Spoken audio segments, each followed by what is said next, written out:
তা ব্যাপারটা কি, এখনো রেডি হননি? দোকানগুলো তো মহারানীর সাজের জন্য খোলা থাকবে না, সেগুলো বন্ধ হয়ে যাবে। সবাই তো আর ধ্রুব সেন নয়। হচ্ছে, এক্ষুনি হয়ে নিচ্ছি। আর বলো না, সকালে যা একটা কাণ্ড হলো। কেন, আবার কি হলো? বাহা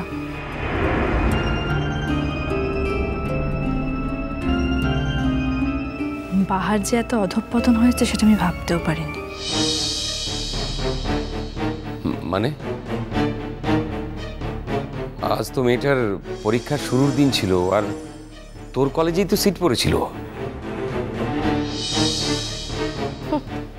বাবা, তুমি দেখছি অনেক খবর রাখো, আমি তো কিছুই জানি না। এই খবরটা যে তোমার থেকে আমার কাছে থাকা বেশি সঙ্গত, এইটুকু তো মানবে। কি অধঃপতনের কথা বলছিলে দিদি ভাই? তোমার ছোট নাতনি, সে আজ পরীক্ষার হলে টুকলি করতে গিয়ে ধরা পড়েছে।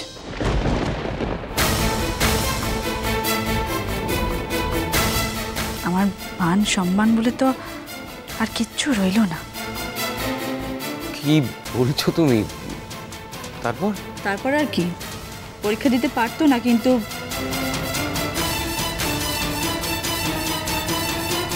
আসতে পারি?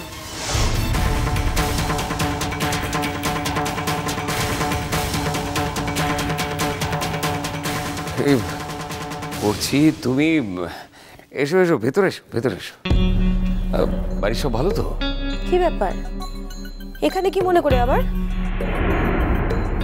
অনু, তোমার সঙ্গে আমার একটা কথা আছে। আমার সঙ্গে কি হয়েছে বলো তো? পাহাড় ব্যাপারে কিছু কি না? মানে ফাইনালি তো ওকে পরীক্ষায় অ্যালাউ করা হয়েছে। তুমি নিশ্চয়ই বাহার ব্যাপারেই এখানে আমার সঙ্গে কথা বলতে এসেছো। একটা কথা বলো তো মন, তুমি তো এত বছর ধরে অ্যাসোসিয়েট প্রফেসর হিসেবে কলেজে পড়াচ্ছ। এত বছর হয়ে গেল, বিভিন্ন রকম স্টুডেন্টের সঙ্গে তুমি মিশেছো, তাদের বিষয়ে তুমি অনেক কথা জানো। তোমার টিচিং এক্সপিরিয়েন্স কি বলে যে স্টুডেন্ট মাধ্যমিক আর উচ্চ মাধ্যমিক পরীক্ষায় বাহার মতো ব্রিলিয়েন্ট রেজাল্ট করতে পারে, সে এসে ফাইনালি গ্র্যাজুয়েশনের পরীক্ষায় চিটিং করতে পারে বলে তোমার মনে হয়? আমার অভিজ্ঞতা যাই বলুক না কেন অর্চি, ঘটনাটা তো ঘটেছে। আর এমনও নয় যে ওকে আমি ধরেছি না, মানে আমি ধরলে বলতেই পারতে যে আমার পার্সোনাল কোনো অভিসন্ধি আছে। তুমি কি বিশ্বাস করো যে বাহা এই কাজটা করতে পারে? করেছে, এটা তো প্রমাণিত। আমি আমার স্ত্রীকে যতটা চিনি, তুমি তোমার বোনকে ততটা চিনতে পারোনি এখনো।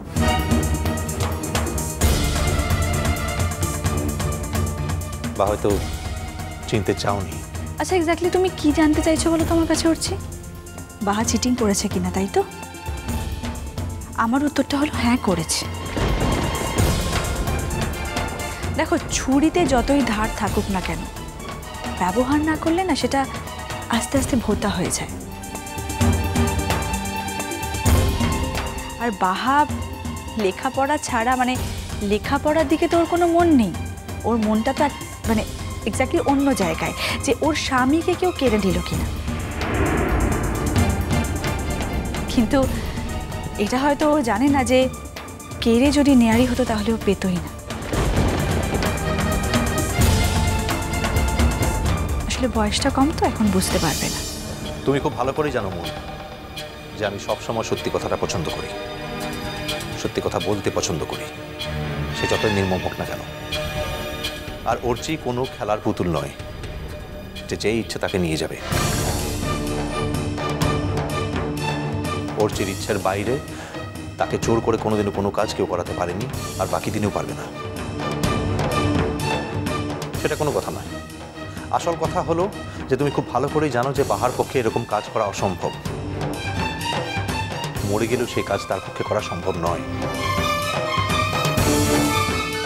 কিন্তু সেটা জানা সত্ত্বেও তুমি যাতে বাহার পরীক্ষা ডিস্টার্ব হয় তাতে সহায়তাই করেছ। পলিটিক্যালি কারেক্ট থাকতে গিয়ে তুমি একটা এথিক্যালি পাপ করে বসেছ। আরে মশাই, আপনি তো আচ্ছা মানুষ। সেখানে কি কমলিকা একা ছিল? আরো অন্য যারা ছিল আপনি তাদের কাছে গিয়ে এইভাবে বলুন। আপনি এখানে এসেছেন কেন? দুজন মানুষ যখন কথা বলছে তার মধ্যে যে ঢুকতে নেই সেই শালীনতা বোধটুকু আপনার নেই দেখছি। দয়া করে আমাদের মধ্যে কথা বলতে আসবেন না প্লিজ। নিশ্চয়ই বলবে। কেন বলবে না? বাহার যদি এতটুকু আতে ঘা লাগে তখন তো তোমার তো কোনো সেন্স কাজ করে না। তুমি যে কোনো এক্সটেন্ট অব্দি যেতে পারো হচ্ছি, আর সেই জন্যই তুমি বাহাকে শাসন না করে ছুটে এসেছো আমার কাছে দিক বিদিক জ্ঞান শূন্য হয়। শোনো বোন, তুমি বরং ওকে বলে দাও যেরকম হঠাৎ হঠাৎ করে যে কোনো কারণে আমাদের বাড়িতে চলে আসাটা আমরা পছন্দ করছি না। তাছাড়া আজ বাদে কাল তোমার বিয়ে, এই সময় কোনো নাটক আমরা আর মেনে নেব না। Enough is enough.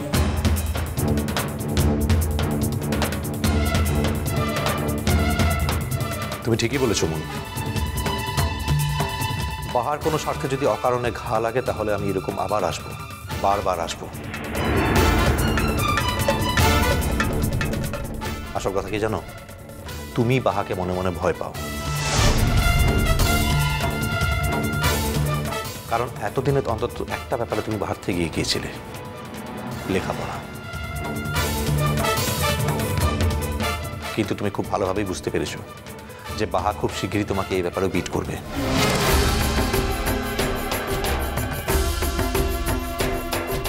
আর তাই আজ তুমি মুখ বুঝে ছোট বোনের উপর হওয়া এই অন্যায়টাকে মেনে নিলে।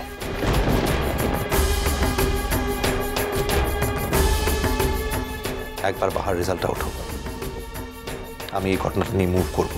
কারণ এই ঘটনাটা আমি কিন্তু কোনোদিনও ভুলবো না। দরকার হলে আমি মানবাধিকার কমিশন পর্যন্ত যাব।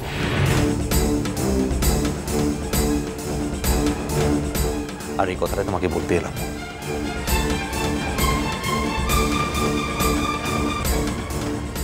বলছি, বলুন। বলছি বাহা কি?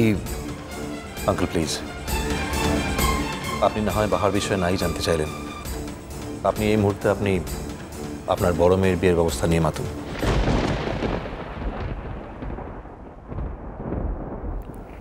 বাহা কে হয় আপনার একটা মুহূর্তের ভুল ছাড়া তো আর কিছু নয়।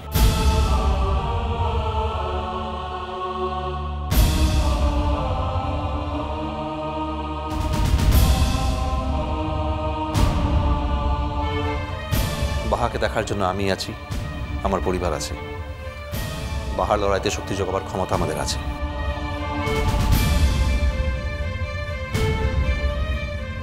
এবং আজ আমি জোরের সঙ্গে বলে যাচ্ছি, বাহা যেভাবে পরিবার আর হাসপাতাল দুদিক সামলে যেভাবে পরীক্ষা দিচ্ছে, তাতে কিছু ক্যালাস প্রফেসর ক্যালাসনেসের জন্য আসল অপরাধীরা শাস্তি না পেয়ে তার মতো একটা নিরপরাধী মেয়েকে ভিক্টিমাইজ হতে হয়েছে।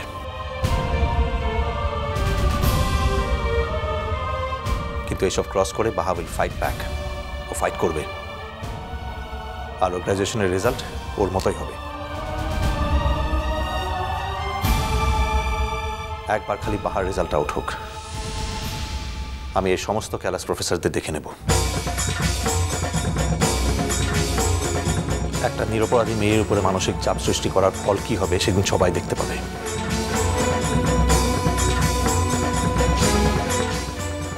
And that too, including you, Madam Komalika Mujumdar. Have a nice time.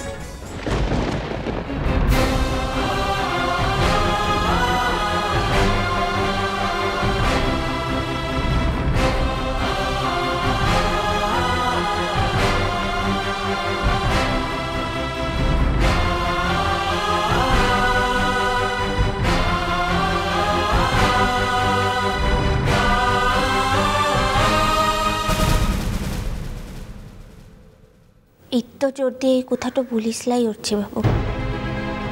জোর দিয়ে বলছি বাহা, তুমি তাহলে আমাকে পুরোপুরি এখনো চিনতে পারোনি। আমি সেখানে যাব একটা উদ্দেশ্য নিয়ে।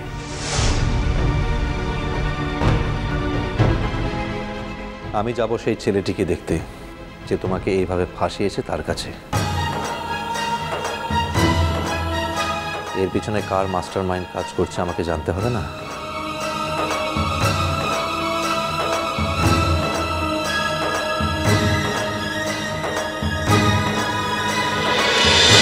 মিষ্টি কুটু মিষ্টি কুটু মিষ্টি কুটু।